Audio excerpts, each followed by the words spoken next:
c'était hier soir et cette situation va continuer aujourd'hui aussi.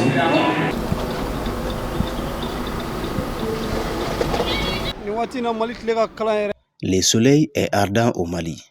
Nous qui travaillons sous le soleil, la chaleur nous tape fort. Mais nous sommes obligés d'exercer nos activités car notre survie en dépend. C'est sous ce soleil brûlant que nous courons derrière le gain quotidien. La clientèle vient à tout moment, donc nous ne pouvons pas rester les bras croisés. Les difficultés existent depuis longtemps, mais les gens se plaignent du cas de cette année. Cependant, nous préférons celle-ci à d'autres difficultés. Mais si les obstacles s'arrêtent seulement à la chaleur, nous remercions Dieu et nous demandons aux autorités maliennes de redoubler d'efforts pour améliorer la situation actuelle du pays. Nous n'avons pas d'autre choix que de travailler sous la chaleur, car nos ouvriers sont payés en fonction de leur temps de travail. Nous travaillons entre 8h et 16h sans pause. C'est comme cela, car la situation oblige.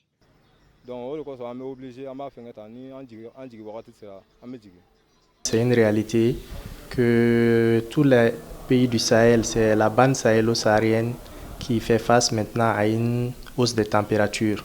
Ce n'est pas que le Mali, mais ça s'est accentué dans certaines parties du Mali, comme la région de Kayes, comme le district de Bamako, parce qu'il y a le climat local aussi qui joue un rôle. Et aussi, il y avait eu un apport de mousson compte tenu de la remontée vers le nord du front intertropical. Donc cet apport de flux de mousson associé à l'ensoleillement direct qui nous parvient du soleil, et aussi il y avait aussi le phénomène de tempête de poussière qui était en suspension, qui a participé à piéger un peu les masses d'air chaude qui avaient tendance à aller en altitude. Donc ce qui a fait que c'est comme si nous étions dans un four où les masses d'air chaud n'avaient pas de moyen de s'évacuer. Donc ça a contribué à la hausse des températures. Effectivement, il y a un lien direct entre cette forte chaleur que nous subissons actuellement et les effets néfastes du changement climatique. Parce que comme les experts ont eu à le dire depuis quelques années, les températures sont en hausse dans tous les pays du monde.